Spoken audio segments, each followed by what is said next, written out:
order of Tikas Pahinga.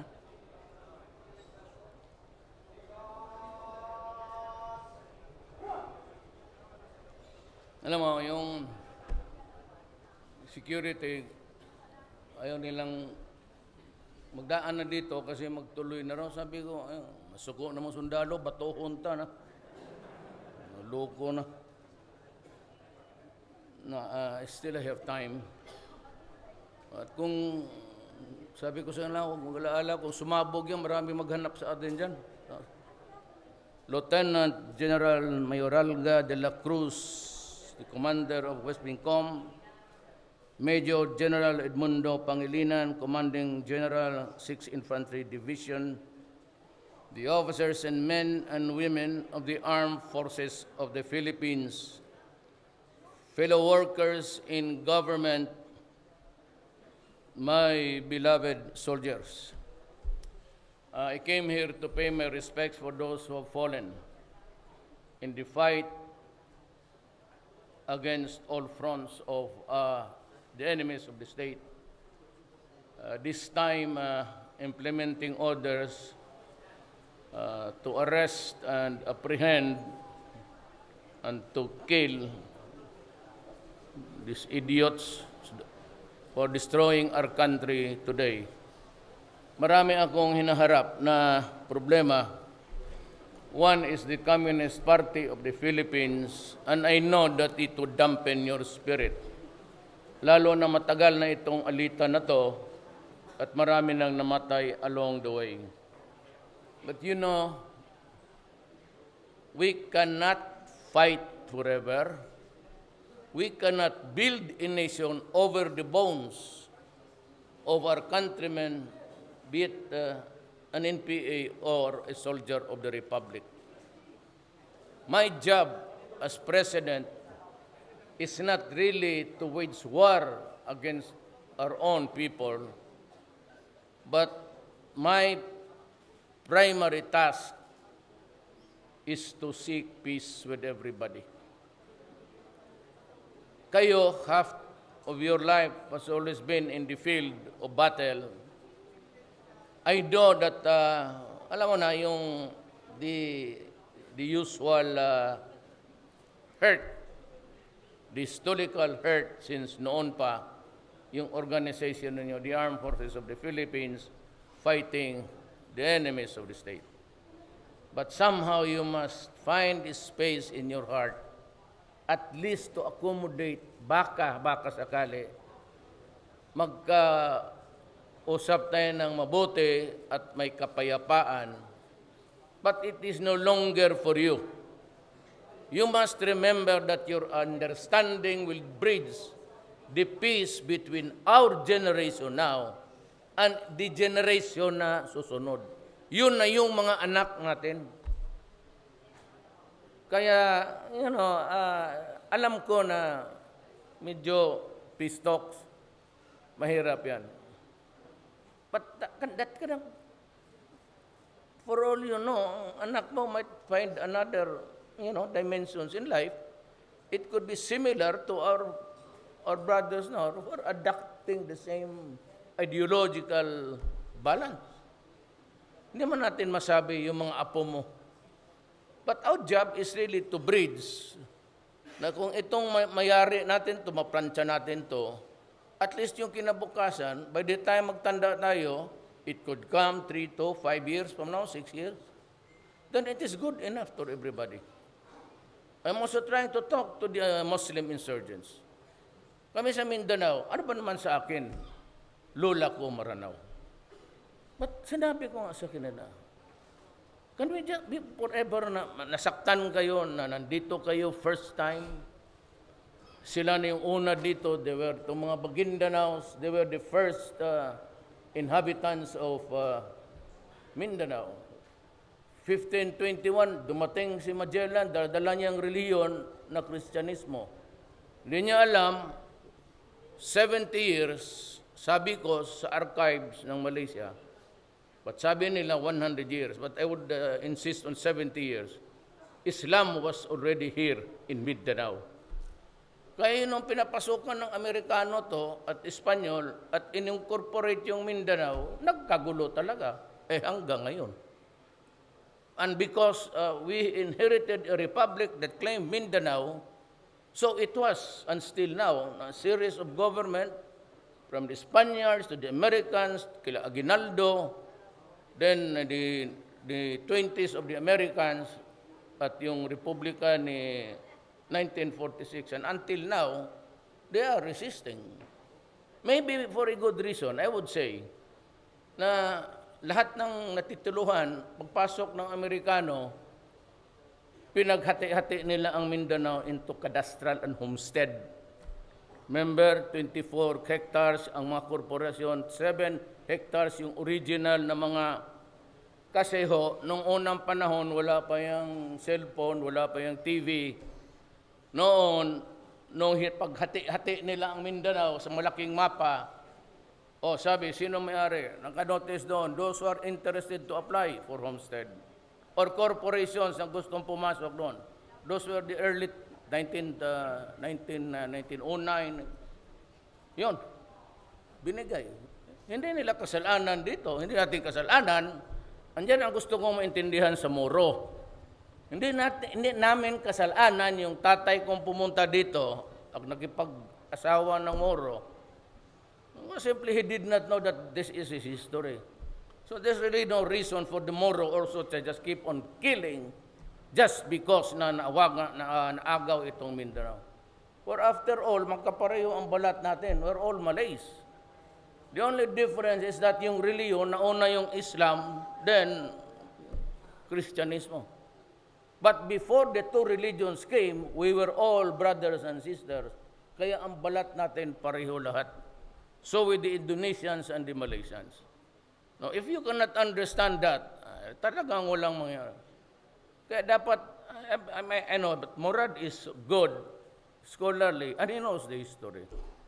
At alam nila na wala tayong pakialam sa agawan dito noon. Pumunta lang tatay ko dito nung binata pa. And so, he married a mestiza Moro. Yan ang... Okay, if I was interested, anybody who knew really the history, I used to listen to my father. Sabi niya, gugulo to. Pero ito ang sabihin mo, balang araw. Hindi naman niya alam, maging presidente ako, sinasabi ko na sa inyo. It has to be understood by the Christians and the Muslims that nobody is at fault here now. And so it's really useless to kill each other until kingdom come. But you know, kaming sa gobyerno, we want peace. Wala ang problema, maraming sundalo ang Republika ng Pilipinas. I mean, we could go on and on and on, and maraming patay, pero marami rin sasali. So with you. Pero alam mo, what good would it do to us to be killing forever? For what? Di mag-ano na lang tayo, mag-usap tayo, and if I could hack it with you in Mindanao, and probably the Communist Party of the Philippines would come to its senses, then we may have peace. Baski yan na lang maibigay ko sa bayan ko, wag na yung mga infrastructure, wag na lang yung mga ano dyan, mga bridges. Mine is to seek peace, and if I have it, I'm willing to go. As a matter of fact, frankly speaking, sinabi ko, pag madalian ninyo yung Mindanao at na-implement ninyo to the satisfaction of all, and if you can have it by 3 to 4 years, 6 years ago, I will give up the 2 years. I will resign and go into retirement. Because you have to elect a new president. Sabi ko, huwag kayong pumasok dyan sa federal, kagaya ng Iglan, na ang desisyon ng gobyerno is collegial. Cabinet talaga. So yung pumutok yung double-decker nila sa London, they had a hard time harmonizing and, getting into mobilization all of the reservists. Kaya baski anong klaseng federal, maintain the presidency. Limitado ang power niya, pero powerful. He holds the chain of command. He must be the commander-in-chief of all armed forces, and he must be the commander of the police forces also. Para isang tao lang talaga ang manasad. And he must be a true Filipino, period. Kay Maguindanao yan, kay Matausog, but he must be a true Filipino. Otherwise, we are in trouble. Kung mapaganong-ganon ka, you side with one, so, ito kadugo ko, ito, kalukuhan yan. That is the one. He is not a true Filipino. Throw him away. You better find one that's really somebody who loves this nation and all the people in it. So yan ang ano ko. I'm here to, I said, to condole with the family and to drive home the point that itong droga and all other, in the meantime na nag-away tayo, I am the president and I have to be with my fighting forces. Wala kayong dapat, worry. When I visited your center, ayaw ko na lang, I would not want into a blame game. But I gave you 5 billion for the acquisition of modern equipment. Yung MRI, barrek. Yung barrek, importante yan kasi kung maglabanan at hindi ka na-extract kaagad, and you have a wonder, festering, napipiste ka tapos tinalian mo, and you're not dying, but there is gangrene. Kung may ilipad ka lang kaagad doon sa center, I bought you a barrack, yan, it can, mahahabol niya yung decomposition ng gangrene. It's very important, nung nakita ko, and a host of other, gamma rays na, karamihan sakit ninyo, kidney. Almost 65 of you. Kasi, asin lang minsan ang ulam, basta malunok lang, putang ina. Alam mo yung kung mamatay kayo, kunin yung kidney ninyo, pati tawag sa Bisaya yung liver ninyo, pwedeng ulam, tapa talaga. So that's one. So I bought you I saw that machine, yung may kaibigan ako na inoperahan yan, and I was invited by the doctor to observe. Yung beam lang na parang flashlight, pero a very thin one, bluish. At makikita mo doon sa monitor yung bato na sumasabog. Pero ang bato ninyo siguro sand and gravel na. Yun ang sakit ninyo. So, karamihan, pati yung mga retirees, and you can use it. And I will make the rounds one day again to inspect the hospitals dito kung ano yung life-saving. And yung presidential jet na sinasakyan ng presidente, sinabi ko kay Secretary Lorenzana, have it reconfigured to installation ng hospital beds. Kaya kung ikaw, sana wag naman, but alam mo, itong ponderables of life. Actually, God's play yan eh. Kung kailan tayo makuha dito. May ilipad kayo kagad. Sabi ko, baski isang pasyente, pasakayin mo na yung jet na yan. Baka maging presidente pa siyang buang na yan. Eto to. Pati yung mga Fokker ko, gawain na ninyo yung parang deployment ng dalawa ata yan. Inyo na yan. Balita ko yung isang tiga-ikot doon, wala ng turka, pero lumilipad pa ron.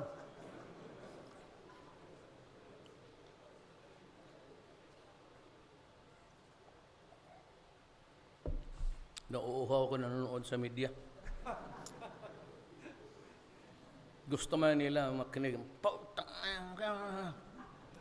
Yan ang gusto nilang marinig. Gusto nilang marinig kung ano yung kalaban ko.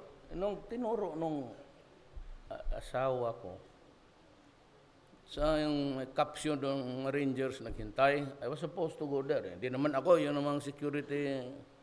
Sabi niya, wag na kasi may thunderstorm. Papuntahan namin doon, hindi yung kampo. So hindi ako natuloy ng isang araw, but meron doon na parang naghintay na hindi dumating. Nakita ko yung boots ng tinuro ng asawa ko. Sabi niya, bakit kasi bilibala dyan? Tingnan mo yung mga sapatos ng... Kaya una kong tinitignan yung mga boots ninyo. You know, I said, in my time and during my time, you will have everything you'd need. Lahat. Inyo na yung aeroplano ko, maganda yung hospital ko, yung isang building ninyo doon, lumulutang yung, bumabalik yung, paano ba itong klaseng hospital yun? Imong tubol, klase mo, mabalik. Klase ito. Sa man eh? Is this a hospital or what? Sa Manila, it's an old building. Actually, it was the original, well, sabi ko, ganito na lang, you condemn, do not, huwag mong iparking yung mga tao dyan because of the infection. Sabi ko, bigyan ko na kayong bagong building. It was 5 billion all in all. Mabutit na lang, kasama ko yung Jokno, DBM. So every time magsalita yung mga ano doon, pag maganon si Jokno, approve. Okay. Ganon ng ganon si Jokno. Hindi ko alam, katabi pala niya, 45, nakaganon yung sundalo, putang ina mo, pag magkamali ka dito, yari ka. Kaya pala hindi nakagalaw yung pobre tando na tando doon. Meron pala nakakyugpos yung kamay, arms akimbo nga. Kaya palang dulo ng 45 ng putang ina mo. Kayo lang mga, huwag mong unahin niya makurakot kami ng pakmatay ng bayan dito. Well, I'd like to be very, very, very honest and very, very frank with you. This will be a clean government. Kung magpakamatay kayo sa bayan na ito, you should be proud. In my time, there will be no corruption at all. I will not allow it. Ayaw ko talaga. Hindi ako nasanay. Hindi ako nasanay ng gano'n. So, mas malaki ang kita, hopefully yung yan ang online.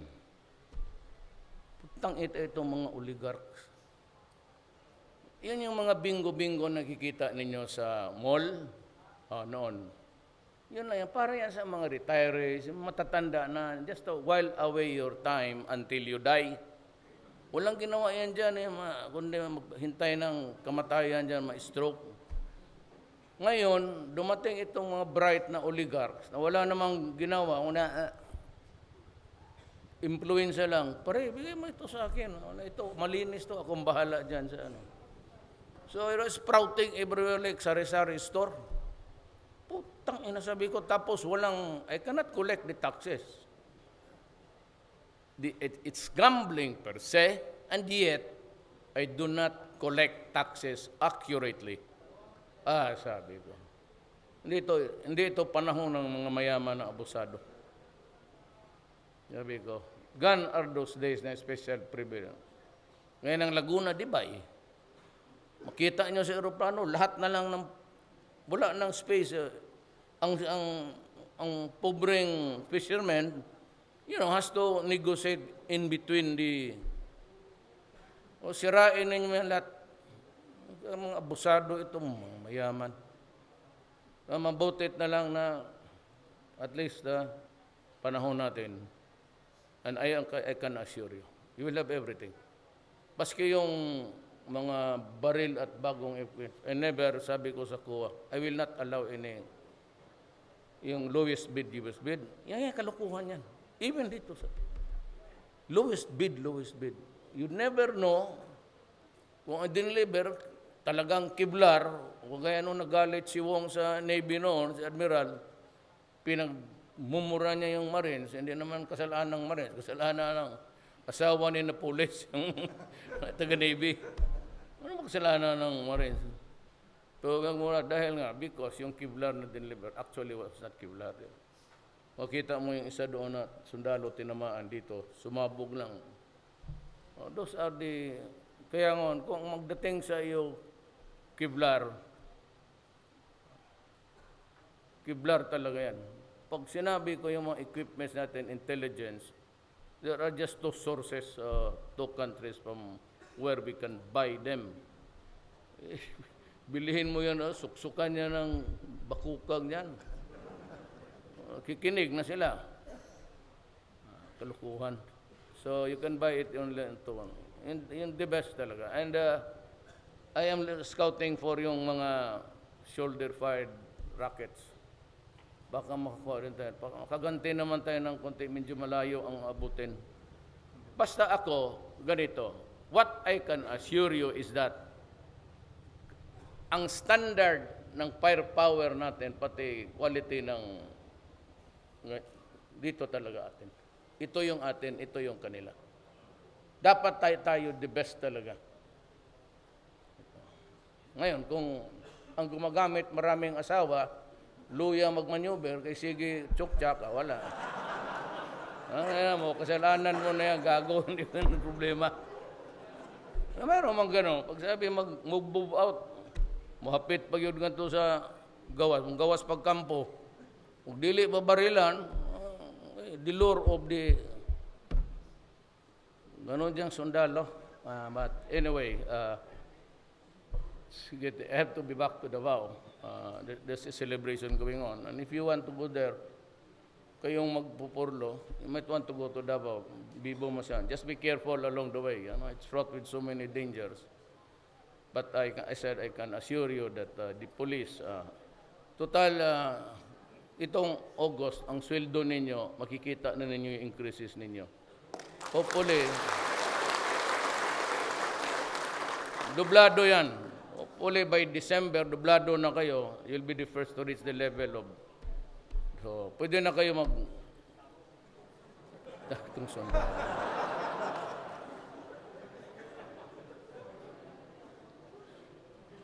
Ilang beses na yan. Pag namatay, dalawang mag-claimant. Nagpakasal sa Sambuang-Ambuang, pag-abot sa Leyte, nagpakasal na pag-usab. Dapat, there has to be a mechanism there. Kasi kawawa yung mga... Hindi ako naawa sa babae. Kaya ang babae, pareho mong pag-negosyo sa laki. Biology lang yan eh. Yung bata, yung pamilya, I pity the human being. Yung tao na... So, butit alaala ko. One last thing is, I would like to address myself to the higher echelons of the Armed Forces of the Philippines. I would like the Armed Forces to have an office. I'm willing to spend for it, including the lahat ng computers, na kung may byuda, isang puntahan lang niya, pipirmahan niya yung logbook, ibigay sa kanya yung pera. Hindi ang byuda ang maglakad. Ang armed forces, kasi alam ng armed forces kung saan naka-duty yan all these years at ano ang inutang dyan sa ano, and we have to do the computation. For after all, akala ko ba computerized na tayo? So that's what I did with ito si Bebot Belio Mausa ito. Isang ano na, DILG, NBI, Customs, isang window lang for sa overseas workers. Yan ang gusto ko. Dito naman sa AP pati police, itong police I would publicly criticize them. They allow these things to happen na ang byuda magsige balik-balik doon. Tangina itong police, minsan kagaguhan nila, ang byuda, pag maganda, mabuntis pa, pag uwi, wala na yung pensyon, naubos na. Look, these are the things that are totally unacceptable to me. Basta ganito lang ako. Bagay at tatlo rin ng asawa ko, pero okay man sila. Ito ganito, hindi ko okay lang yan, pero yung the fall victim. So I told the police, nagserbisyo yung tao, namatay, in defense of his country. Dapat isang opisina. Kayo ang mag-ayos. Kayo ang magkuha ng death certificate. Hindi niya kung saan niyang kunin, doon sa munisipyo na encounter o saan? Sa Manila. You do it kasi computer na yan doon sa statistics. Pagdating ng asawa doon, sa region, not in Krame, but in the region, doon niya kunin ang lahat ng benefits pati pension. Isang lakaran lang para sa byuda. Kasi kung maubos na lang ang pera sa kautang, sa kapalo-up, this is a very stupid and idiotic setup. So it behoves upon government who did employ the person, and the person served his government with his life. The least thing that you can do is to reward the heirs, mga anak pati asawa, the most comfortable, pinaka-komportable na. So even that standing there outside waiting, you provide a salad there and where they can have to find a seat. Nabiyuda na nga patindigin mo pa. Lukuhan. And all governments, ayaw ko na yung magpila ang tao. Tsaka lahat ng gobyerno, kung gusto ng yung anak ninyo sa barko, dyan lang. Dyan lang. Isang NBI, doon niya kunin. Birth certificate, NBI, lahat kailangan. Punta siya doon. At meron pang mga kunti-kunti, lalo na itong mga LFTRB, pati LTO. Pabalik-balik pa yung tao. Lalo na yung mga linya-linya. Pag ikaw may linya, may pera ka kung mag-invest ka, pinabalik ka 5 beses, barilin mo. Akong bahala. Totoo. Maraming salamat po.